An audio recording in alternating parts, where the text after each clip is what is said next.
Well, howdy there, Internet people. It's Bo again.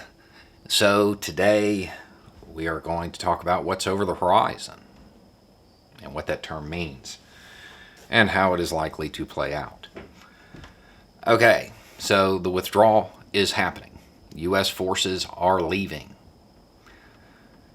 However, as of yet, there has been no country willing to step up and say, we'll provide the token security force. There is no regional coalition that has stepped up to say that either. So, while U.S. troops are leaving Afghanistan, the U.S. military is developing plans to maintain over-the-horizon capabilities. What does that mean?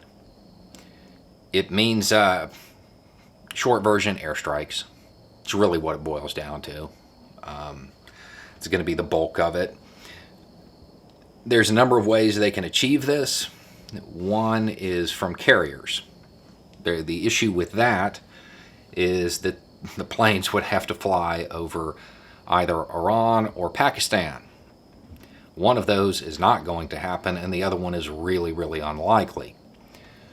So, the U.S. military is currently shopping for countries that would be willing to host U.S. forces just outside of Afghanistan. So they're leaving Afghanistan, but they're not really coming home. Now, as it stands currently, roughly 90% of airstrikes in Afghanistan are being conducted by the Afghan Air Force. However, those aircraft are maintained by a giant contingent of U.S. contractors. Contractors who will, probably all of them, at least the overwhelming majority, will be leaving with U.S. forces. Whether the national government can keep those aircraft up once those contractors are gone, well, that's anybody's guess. The current Afghan military is not the military of 20 years ago. It does have a chance of holding its own. Most estimates suggest that it won't. There is a high likelihood that the opposition there will go on the offensive. Now, General McKenzie was talking about this, and first I would like to point out that we're not even out yet, and he has already used the term go back in. But more importantly, he used the terminology of find, fix, and finish. So primarily, this is going to be drones and special operations. That's how it's going to be maintained. So while there won't be a large U.S. presence, at times there might be U.S. forces inside the country. Using drones is not good. They'll use surveillance for find and fix, and then the drones that everybody's familiar with to finish.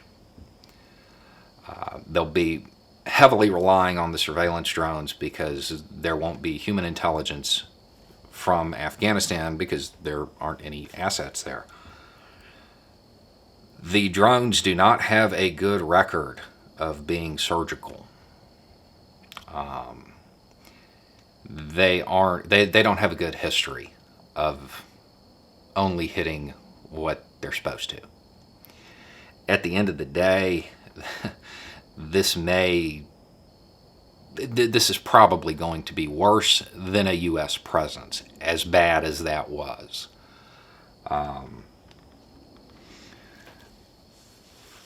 Short of another country or a regional coalition stepping up to provide that token security force, I would imagine that in less than a year, we will have at least some special operations troops back on the ground.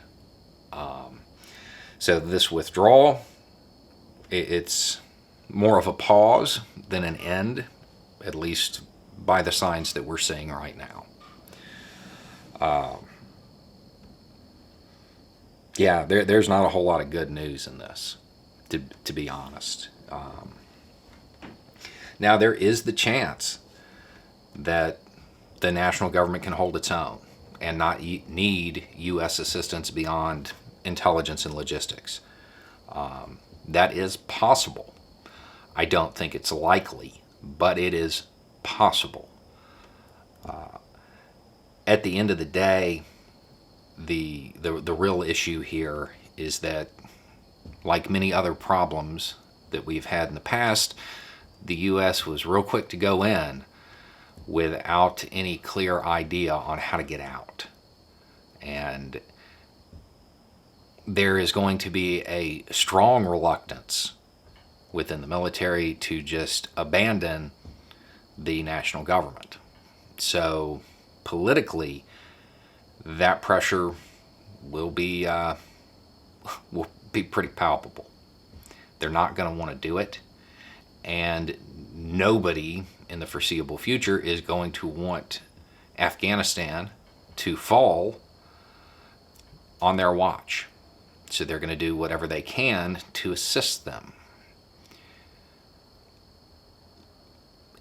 I don't think when people were talking about we need to leave Afghanistan, that this is what they were picturing. But in the absence of a token security force, this is probably what's going to happen. So anyway, it's just a thought. Y'all have a good day.